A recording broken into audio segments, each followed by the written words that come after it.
খেলাধুলার মাধ্যমে বিশ্বের কাছে দেশকে তুলে ধরছেন অনেকেই। আওয়ামী লীগ যখনই ক্ষমতায় এসেছে গুরুত্ব দিয়েছে ক্রীড়া চর্চাকে।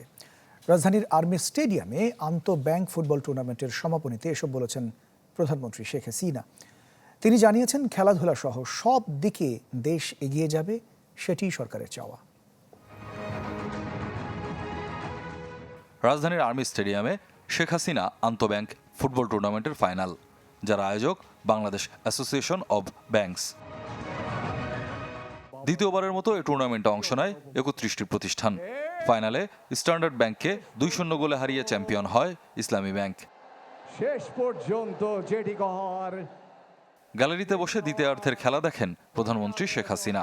পরে বিজয়ী ও রানার্স আপ টিমকে পুরস্কার তুলে দেন তিনি। নিজেরও পরিবারের ক্রীড়া অনুরাগের কথা জানান সরকার প্রধান। বলেন, সময় পেলেই ফুটবল খেলা দেখেন তিনি।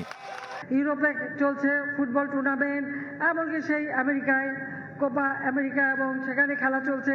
সারা বিশ্ব জুড়ে কিন্তু এখন ফুটবলের খেলা। আমি অবশ্য প্রতিদিনই সেই সকালে নামাজ পড়ে বসে কিছুক্ষণ খেলা দেখি যখন সময় পাই।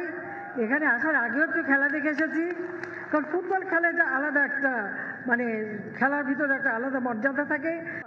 প্রধানমন্ত্রী বলেন, যখনই ক্ষমতায় এসেছেন ক্রীড়া চর্চাকে গুরুত্ব দিয়েছেন, কারণ খেলাধুলা শুধু সুস্বাস্থ্যের অধিকারী করে না, গড়ে তোলে প্রতিযোগিতার মনোভাব ও নিজেকে উন্নত করার চেতনা। আন্তর্জাতিক মাপে যেন খেলাধুলায় আমাদের খেলোয়াড়রা পারদর্শী হয়ে ওঠে, সেই দিকে লক্ষ্য রেখেই আমরা বিভিন্ন পদক্ষেপ নিচ্ছি। আমাদের যারা এখন একেবারে অনূর্ধ্ব 19, তারা কিন্তু খুব ভালো করছে। মেয়েরা ছেলেরা উভয়ই আস্তে আস্তে এই ট্রেনিংয়ের মধ্য থেকে যখন উঠে আসবে, আমরাও পারবো আন্তর্জাতিক পর্যায়ে আমাদের নৈপুণ্য দেখাতে। ক্রীড়াঙ্গন সহ সব ক্ষেত্রে দেশ অপ্রতিরোধ্য গতিতে এগিয়ে যাবে বলে আশাবাদ জানান প্রধানমন্ত্রী শেখ হাসিনা। সারা বাংলাদেশ পর্যন্ত যাতে প্রসারিত হয় সেই ব্যবস্থা নেবে। স্বপ্নিল শাহরিয়ার শিশির, চ্যানেল 24, ঢাকা।